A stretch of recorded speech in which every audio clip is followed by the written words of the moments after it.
Cullen had a problem and a microphone to spare.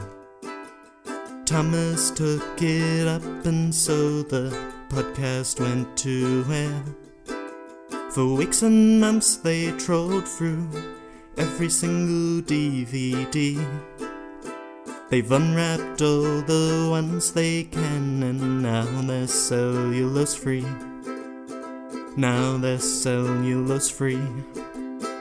Hello dear listener and welcome to Cellulose Free. My name is Colin and with me as always is my fellow film watcher, compadre and son, Thomas. Hi, hello. You haven't been up to anything. I have been for the last 3.5 days, just watching comedians pilot a bus. Fortunately, you do get breaks. Yes. Which you take full advantage of and sleep. Yes. Yes. Yes, as of 3 days ago, I have been sheeting for the video strike team of Desert Bus for Hope, an internet charity telethon raising money for Child's Play charity, providing books, toys and games to children around the world, in which, almost as an afterthought at this point, they also play the minigame Desert Bus from the cancelled Sega CD game Penn and Teller Smoke and Mirrors. Cancelled because so was the console by that point. Sega have not had success.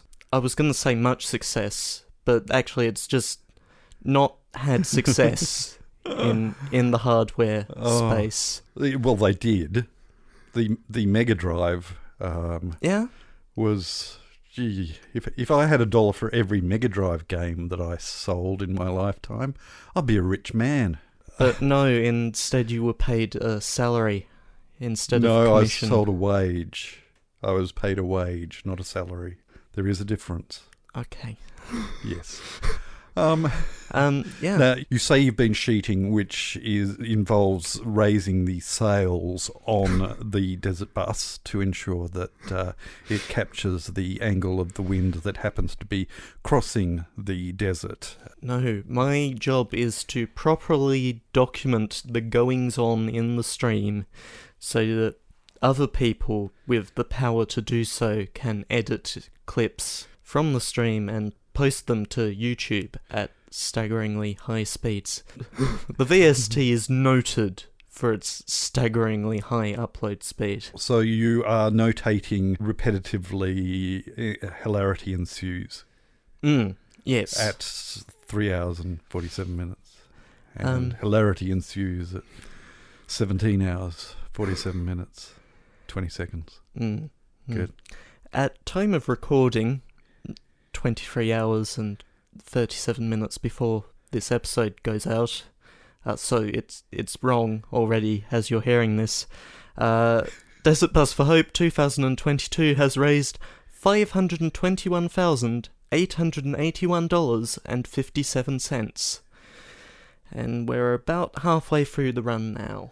How is that tracking compared to last year's? That is tracking reasonably well. At the end of a particular run, historically, there has been what is called a wall, and that is not to say that the donations dry up, although they do tend to dry up immediately after the wall, but the graph just sort of goes vertical. Right. And so I would expect us to more than double the amount that we have in the time that we have left, which is still variable because, as I have said, the time is based on the money that is raised. Yeah. Currently, hours are costing a couple of tens of thousands of dollars each. Can you sponsor a minute? No. They do have sponsors. Right. Can you donate a minute? No, the time is only allotted in terms of hours. Right. You can donate. The donation page has a button on it that lets you donate how much it would take to get to the next hour, which is currently $26,081.14. Oh, right. So your contribution will add to that amount to get them through the next hour. Mm-hmm. Mm-hmm. Right. Okay. You don't have to make a one-off donation, as in a large multi-thousands of dollars donation. No. Most of the sponsorships are in the form of prizes for the various giveaways that are run throughout the stream and tend to bring in a lot of the money. Yeah. Because there's some spicy items out there. Spicy. And people are very happy to throw in $5 to $10 to get an entry that they probably won't win from, but... That's luck for you, eh? Because the selected giveaway amounts, they set a price for a given giveaway, and it's that amount or multiples thereof that get you an entry or entries. Yeah. And sometimes people will donate literally thousands of dollars and not win. But that's not what they're doing. It is all for charity. That's right. Which is the main point. Yeah. And these are people with a lot of disposable income, so... Oh, to be in that position.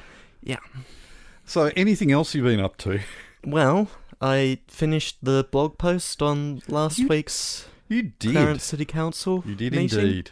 Which doubled as my wrap-up of what happened at the election, which was lots of things. That post ended up being like 4,500 words long. It was lengthy.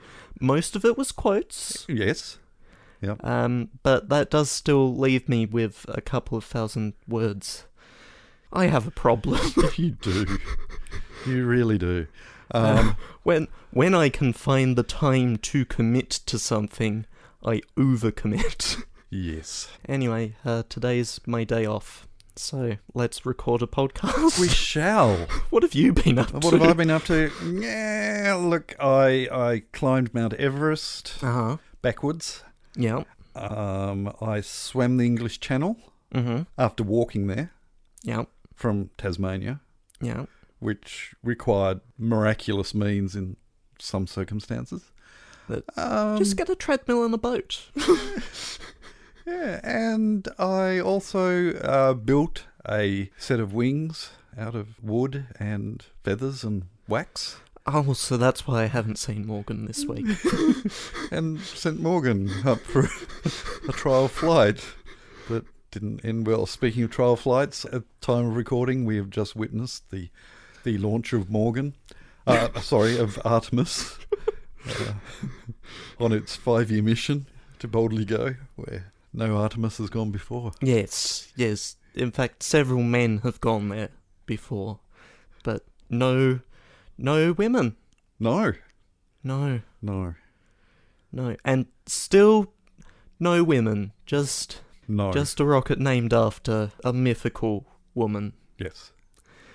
You know, I hope my legs don't break walking on the moon. Anyway, we have a podcast to watch, as you've mentioned. We do. What are we watching today? Well, we're not watching a podcast. Oh. We're making a podcast by watching a movie. Speaking of movies, okay, if I had the energy, I would edit that out. Time will tell. If I had the energy, I wouldn't have just yes-anded you a moment ago.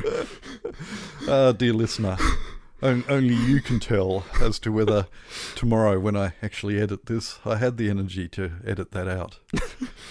Of course, if I have now got to this point in the podcast, I'm going to have regrets, and we'll have to cut it back in to make it make sense. Or I could cut all of this section out, and then you'd be none the wiser. So we have a movie to watch. Yes? What podcast are we watching today? In the sheet, this would be recorded under the Meltdown event type. Oh, I thought it was Hilarity Ensues. Okay. Tonight, we are watching... Or today, depending on which time zone you're in. If you're In the Pacific time zone, I guess it's morning now. Yes. To be Pacific. Tonight, the film... Don't. This morning. This afternoon. 'Tis eventide, and we are about to watch... This Soul. We will be watching the film Shadow of the Vampire. Who chose this? You chose this. What? I don't even own that. No, you do. Oh, you do right. own this Why film. did I buy that? Because dear listener Antuos Ferratu told us about it. Right, it had better be good, Entuos Ferratu. Just reiterating that. What's it about? The film is quote-unquote about the making of the silent German film Nosferatu. I'm nod with assured acknowledgement that is indeed correct. And I put about in severe air quotes because You probably heard them again. because the tale is Hang on, do the air quotes again. severe air quotes. Good. Because the tale is so heavily embellished to the point of absolute fiction. Sort of like Weird. Even the truth has been made up. Sort of like Weird, the Al Yankovic movie, which I haven't seen because it's not available in Australia yet. How rude.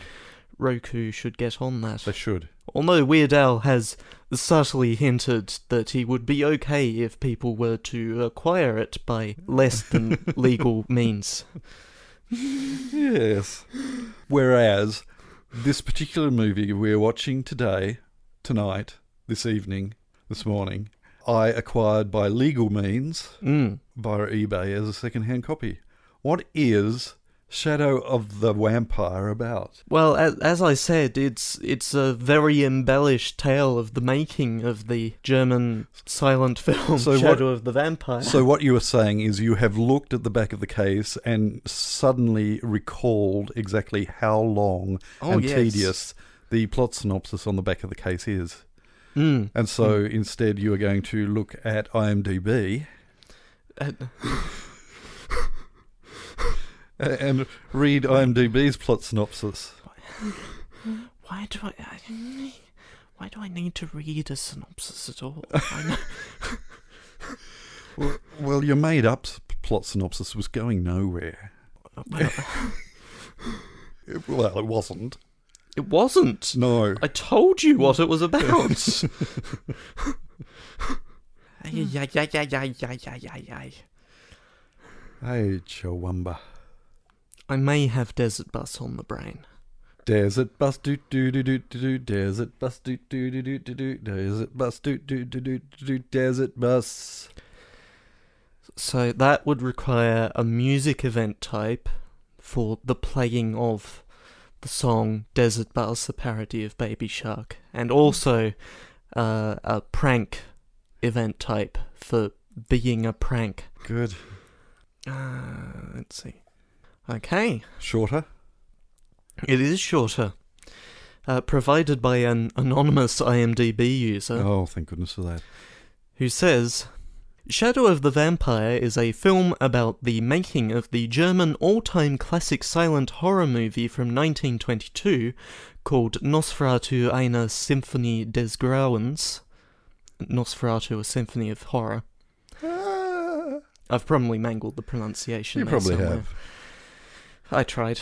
Good. The production of Nosferatu had to deal with a lot of strange things.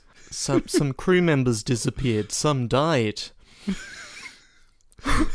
It says, in parentheses. Hang on. So that wasn't you just Reader's Digesting. No. But this is what the anonymous MTV plot synopsis provider has written. This movie focuses on the difficult relationship between Murnau, the director, and Shrek, the lead actor. And that is where that's That is where the storyline section on IMDb Hey, look. ends. Okay. So I'm going to give them even more succinct than anybody has even tried to achieve. A while back we watched Nosferatu as a salute to N2 Osferatu, our dear listener. And this movie purportedly has a behind-the-scenes making of, but with embellishments. Ridiculous embellishments. I want to go even more succinct here. Max Schreck vampire, maybe? Maybe. Who can say? It is not me. Okay, Thomas is going to take the disc out of its case, if any of you are still awake. Oh, sorry, he's going to open the case. He's going to take the disc out of its case. Wow, that is some disappointing. Wow.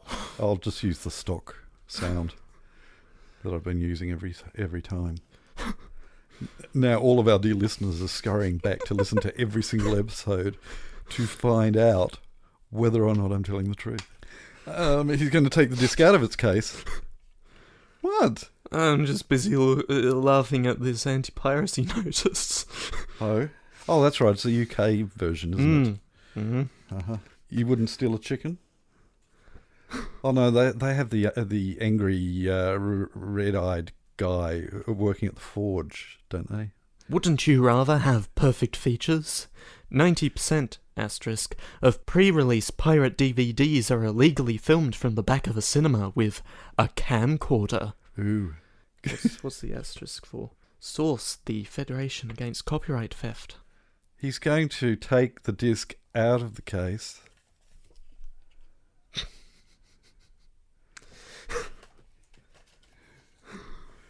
Those are historical artifacts, Thomas. One day my grandchildren... Yeah. I don't have any plans.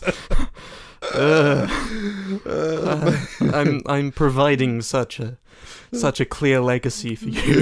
You really are, yes. Woof.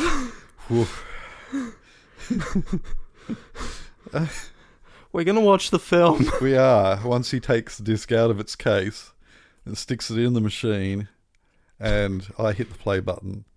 So we're going to watch it. We'll talk about it when we come back. So we'll catch you on the flip side. Turn to side B. Blah blah blah blah blah blah blah blah. You mongrel. Vampires don't go blah blah blah blah. They do go blah blah blah blah. No.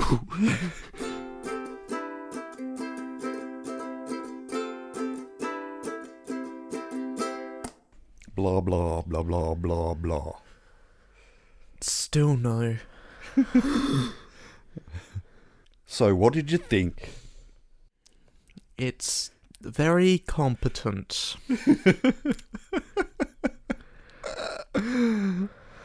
Very, very deliberately competent. Mm-hmm. That film didn't work for me. Didn't it? No. Oh. I felt manipulated, I must admit.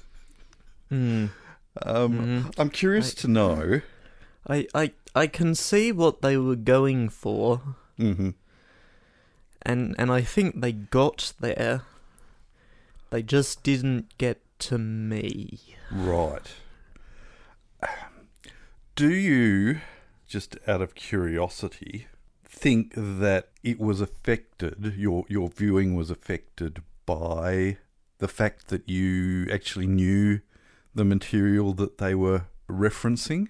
No. Okay. No. Did you find yourself second guessing what was actually based on fact? No. No, I was under the impression that almost none of the film was based on fact. I can look at the Wikipedia page and tell me that the director Murnau does not act like this at all. By all accounts, a very nice man. Which is the whole deceit of the concept, and so I really don't know how that affects the way that I think of this film, having seen the film that it was referencing and purporting, but tongue-in-cheek purporting. I think that there was very much an undercurrent of, we are not taking this seriously, to the extent that there are camera shots and camera angles that were very much straight out of the silent era. During the sequences that weren't recreating the 1922 film, and also the melodramatic, almost over-performing that is also reminiscent of the silent movie era, continued on through the scenes that were not recreations of the 1920s. Did you feel that those actors were all... I don't know how familiar you are with Midsummer Murders. I'm sort of familiar with it. Okay. Where everything is just a notch overacted. I felt that was how all of the actors were directed to perform in this. Possibly not to the extent that the silent film melodrama acting was done, but not too far off. Yeah. Yeah. I mean, I thought the acting was reasonable enough, but this film is only 91 minutes long, and it felt every minute of it. Like, it's not as if there was a dearth of things happening in it. There was something happening in every one of those 91 minutes, but it still... It dragged for me somehow. Okay. There were certainly some bits that did feel slow for me, but I thought pacing-wise it was done quite well. Like, all the bits of it got the right amount of time. Yeah. It's just for what amount of plot it has. It doesn't get through it very quickly. It does feel like, hey, how is this for an idea? And yes, let's run with this. And so a script was written, and so it did feel like that idea, that one whole hook about the film wasn't necessarily strong enough to hold the film. We asked the question, what if Max Schreck actual vampire maybe? And we got the answer. And then there was still 91 minutes left of film. Wow. Okay. All right. It's. I don't know that this is even a particularly good vampire movie, to be honest. I don't think it was meant to be. I really don't think it was meant to be. I do really feel it does feel like a whole bunch of uni students came up with this concept, and then those uni students happen to be very famous actors. I think my biggest problem might actually be a perfectly reasonable artistic choice that I'm sure has been made here, which is that from the end of the opening credits to the start of the end credits, this film has no soundtrack. There is no score whatsoever. Yeah.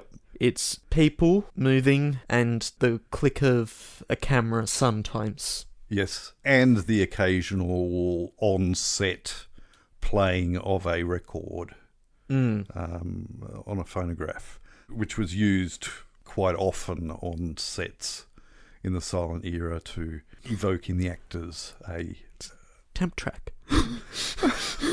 No, not so much temp track as an emotion driver for the actors on set. So a temp track for the actors instead of the composer. Yeah, very much so.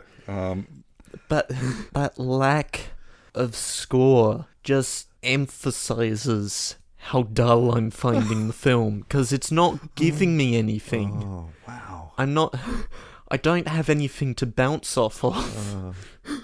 Look, I do not consider it a earth-shatteringly groundbreaking film, but I do believe that Now, artistically, yeah, I think it's a reasonable choice, because we're talking about silent film here. yeah, And the choice of no score to sort of represent that is a bold choice, and I think a correct artistic choice. Yeah. But art is in the eye of the beholder, yeah. and the ear of the beholder, and I'm only getting one of those things. Interestingly, on that note, there was a quote that they referred back to a number of times, at least on the concept that our memory will neither blur nor fade. Because up until this point, where films didn't exist, then the making of this film will make these actors immortal. And yet, a clean copy of this film doesn't exist anymore. No. As in, there are so many different cobbled together. When we were trying to find a version to watch, there were numerous bits that had bits cut out, and the quality was really, really poor. And also, as far as a soundtrack to it was concerned, there seems to be no agreement as to what was played in the cinemas, if anything, when it was performed. So the choice of soundtrack is an artistic choice, and the artistic choices that were made then are lost to history. Yeah. And it's just so emblematic of the attitude towards film and later television that persisted for decades. Uh-huh. There was one artistic choice that did bug me extremely, and that was the opening credits. Mm-hmm. All of the panning and zooming into, and I got seasick with all of the sepia Art Deco designs that in and of themselves were quite beautiful, but the way that everything moved in and out of them, the use of the old silent movie dissolves and iris closes and things like that, I had to stop watching. At first I was enjoying the Art Deco imagery, but it just moved around so much that, I got quite woozy watching that. And that Art Deco art is all very good, but that Art Deco art is behind a very long title sequence where not a lot happens. Yes, it did go on and on and on, which for 2000, I thought that they had well and truly stopped having long opening credits, because the silent movies certainly were very thin on the ground as far as credits were concerned. So I don't think it was a homage to that either. I don't know. Opening credits existed because end credits didn't. Yeah, and we had both, well and truly. Yes, I mean the evolution of credits, and nowadays we don't have main on opens, we have main on ends that take just as long to get where they're going. Yeah. Again, as far as the credits were concerned, I did find it amusing that in order of credits after the usual actors and what have you, they had the set doctors and the set caterers in a vampire film. I just felt a little queasy there, but one after the other, the doctors and caterers. Anyway, that's my notes on that film. I do want to like this film, and I do judge it good on its artistic merit, but I did not enjoy it. Yeah. I laughed in around the middle when something funny happened, but that was... See, I found some humour all the way through it. It was... but it was certainly not laugh out loud. It is supposed to be a comedy, and you're talking about quotes, and there's some long monologues in this film that didn't work for me. The the film comes across as pretentious. Yeah, And maybe yeah. it's supposed to be a little pretentious. Yeah, I think so. And very much a vehicle for Jean Malkovich, who just ate up the scenery. I enjoyed it more than you, but yes, I don't consider it an earth-shattering film. And there's no way of me finding out because I have seen the source material, but I would love to know what I would have thought of it had I not seen the source material, whether it would have been more enjoyable or whether it would have made less sense, or I don't know. Who can say? Okay, well, let's move on then. The following segment has no title. Thank you. And we will start over on Facebook, I think. Will we? Yeah. All right. Where Helen Hi, Helen. says, back on schedule this week thanks to a late evening walk, allowing me to dose up on much needed rambling silliness after a busy, blurry day. I'm glad we could oblige. Or something. So, I presume the W's in the Jaws film name were to give the illusion of teeth? No. Well, that's what I imagined anyway. No. This week, I am going with GRT RCE. Are you just? Huh. Grutrus. Gritrus. Which is correct. Bing! You win a prize! Oh. Your prize is the next 6 episodes. That's right. And the Transylvanian accent seemed entirely appropriate, but yes, it was a very long plot synopsis. Well, I'm glad that we were able to shorten it. Except I don't think we did. In the end. We spent so long trying to shorten it that it would have taken just as long to read off the back. That's right. I think we had more fun with it, though. She concludes, brain is too befuddled to recall any other specific points that came to mind, but I really did appreciate the dose of dazzlingly demented dialogue from the Deranged Cat Studios. Yeah. I don't have much memory of last week's episode either. Now, I would go to YouTube. Would you? But I can't go to YouTube. No. Because nothing's appeared on YouTube. No. And the reason that nothing's appeared on YouTube is that someone has appeared on the Loading Ready Run Discord. Oh, what? And that person happens to be dear listener Dunkel. Dunkel? That's not fair. One of the few places where I can actually see the comments and you go and hide on Discord. Well, that's the dark web Mark II, that is. She says on the Loading Ready Run Discord, where she popped up completely unexpectedly. Surprise! As Colin said in the beginning of the episode, you have to be ready for everything. My guess is GRT RCE, which is still correct. It is still correct. I have not changed it. And she concludes, high nitrous oxide desferatu.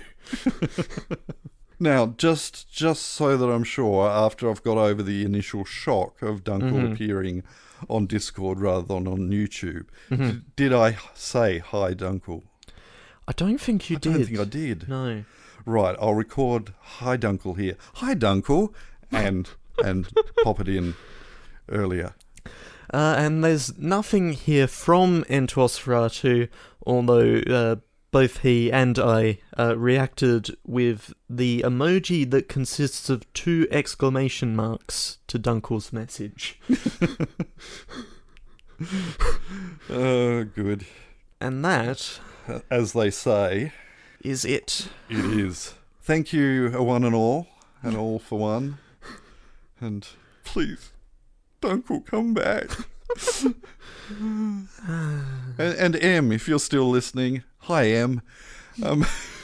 Well, you know, she keeps liking the tweets over on the Hi Hello Prod Twitter account. Yes. So.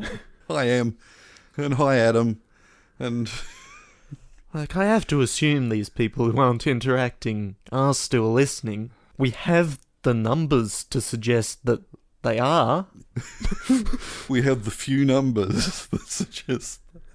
Yes. All right, then. Well, let's move on, then. Pick a film for next week so we can go to bed. And it's your turn. That is the wrong filter. I want the filter that is smaller than that filter. The filter that is much smaller than that filter. Good. The filter that in fact only contains 3 films. Whoa. Wow. You possibly need to start thinking of which of the 2 non-holiday films you want as your last. Indeed. Indeed, I do need to start thinking of that. Okay, let's see here. I don't have a holiday film on my list. Uh-huh. I have picked out my last film, which means that I have 2 films left to pick from. Okay. Are you going to ask Google to toss a coin? I have no particular preference between these 2. I think they will both cause discussion. Or as they say on Thomas the Tank Engine, confusion and delays. And so I am going to shake my device, taking the risk, the 1 in 3 risk, that the film I want for my last will come up and I will have to shake it a second time. But I do not. I do not have to shake it a second time. Because a film has been selected for me that is not the last one on my list. Uh-huh. I have seen this film. Right. Which sets it apart from my last film. Right. Do you know whether I have? You have definitely seen this film. Oh, okay. This film is from 2013. Its genres are listed as crime, mystery, suspense/thriller. Right. It stars Jesse Eisenberg, Mark Ruffalo, Woody Harrelson, Isla okay. Fisher, Uh-huh. Dave Franco, and Morgan Freeman, and Michael Caine. Actually, quite a few actors. It has Conan O'Brien as himself. Wow. Would this film happen to be... What's it called? Is it Now You See It? No? Close. No. Need to swap out that last word. Now You See. No. No, that's taking it away. Oh, okay. Now You See Me. Yes. That is the name of the film that we are going to watch next week. Okay. Oh, cool. Excellent. All right. I can run with that. Too bad if I couldn't. This film, as I recall, is some very solid, enjoyable trash. Yeah. Smart enough that you do need to pay attention, but also gentle enough on the mind too. Excellent. Would you please tell our dear listener what the plot synopsis is that's scrawled in crayon on the back of the DVD case? No, it's actually in small, condensed type. That's almost as bad as writing it in crayon. Fortunately, the contrast is good. Oh, good. The Four Horsemen, a magic supergroup led by the charismatic Atlas, perform a pair of high-tech, high-profile magic shows. First, amazing audiences by robbing a Paris bank while in Las Vegas, and then exposing a white-collar criminal and funneling his millions into the audience members' bank accounts. FBI Special Agent Dylan Hobbs is determined to make the magicians pay for their crimes, and to stop them before they pull off what promises to be an even more audacious heist. Playing a game of cat and mouse in staying one step ahead of the FBI, could the illusionists have an insider working for them? Or could it really be magic? I can do magic. Featuring an all-star cast including Jesse Eisenberg, Mark Ruffalo, Isla Fisher, Morgan Freeman, Woody Harrelson, and Michael Caine. Now You See Me is a visually spectacular blend of astonishing illusions and exhilarating action. Astonishing. And exhilarating. That is what we're watching next week. We hope that you can join us as we do so. But until then, we'll catch you next time. Bye. You have been listening to Cellulose Free. Your hosts were Colin, who produces and edits the show, and Thomas, who makes the artwork and music. Cellulose Free is recorded in the Deranged Cat Studios in scenic Tasmania, Australia. We keep track of our extensive physical media collection through My Movies, which we highly recommend. You can find links to that, as well as other places you can find us, in the show notes. Cellulose Free is a Hi Hello production.